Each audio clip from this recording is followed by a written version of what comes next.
Hello friends, आज हम maths का चैप्टर 13 एक्सरसाइज 13.2 का क्वेश्चन नंबर 2 करने जा रहे हैं।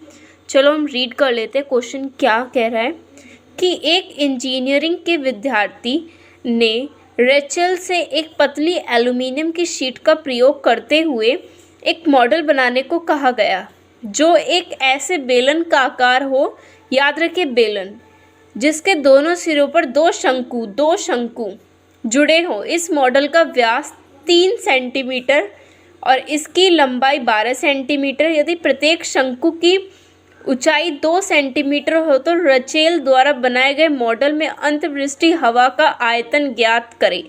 और आप ये भी याद रख लीजिए, मतलब कि ये मान लो कि जो मॉडल के जो अंदर और बाहर की जो विमाएँ हैं ना, वो लगभग बराबर सी है।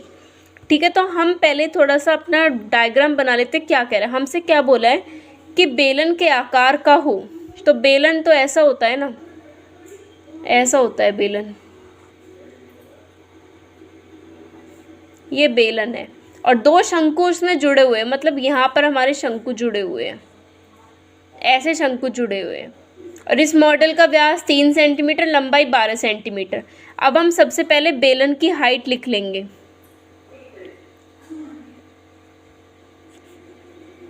बेलन की त्रिज्या कितनी हो जाएगी? 3, तो हमें व्यास दे रखे लेकिन 3/2 सेंटीमीटर हो जाएगी। और फिर हमारी शंकु की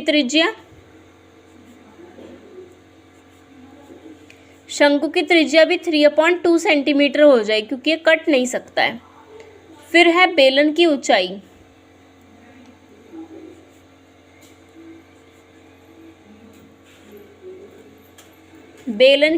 इज इक्वल टू 12 है बेलन की ऊंचाई, लेकिन हमें शंकु की ऊंचाई से 2 सिरे पे 2, तो हम इसको प्लस कर देंगे इसमें, और फिर 12 - 4 is equal to 8 centimetre.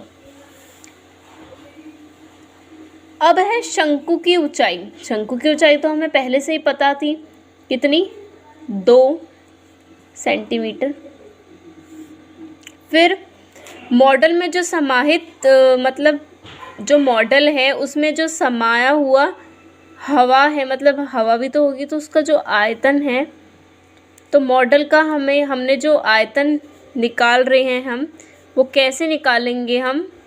Model आयतन इज इक्वल टू, हमें बेलन का आयतन निकालना होगा, बेलन का आयतन, और हमें फॉर्मूले अच्छे से लर्न करने होंगे, क्योंकि फॉर्मूले के बिना गुना में निकालना है। तो हम शंकु का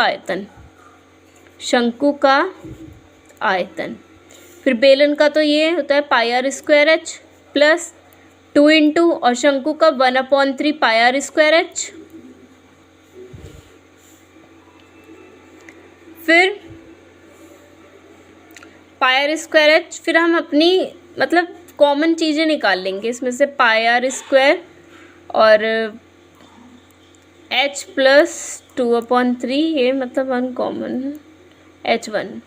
और जो मतलब जैसे हमें दिया हुआ था ना ये चीज़ें कि हाइट 2 सेंटीमीटर, लंबाई 12 सेंटीमीटर, तो हम इसको शंकु की ऊंचाई को h1 मान लेंगे, इसको h मान लेंगे। ठीक है, फिर अगर हमें पाई की वैल्यू क्वेश्चन में डिफाइन मतलब दी हुई है तो हम रखेंगे, वरना हमारी यही रहती है 22/7 इंटू 3/3 3/2।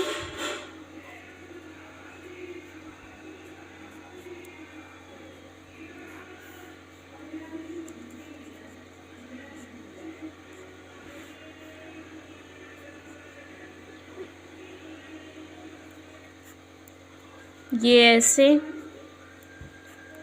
4/3, फिर 22/7 आ जाएगा इंटू 9/4 और इंटू 28/3। तो देखो ये कैसे कट जाएगा, 7 के टेबल से 28 कट जाएगा 4 पे, 3 से कट जाएगा 9, 3 पे। ठीक है, 4 से 4 कट गया। अब 22 × 3 कितना आ जाएगा हमारा? 66 सेंटीमीटर, जो है वो आपकी मॉडल का जो अंदर जो समाया हुआ हवा का जो आयतन है ना वो 66 सेंटीमीटर निकल जाएगा। Thank you.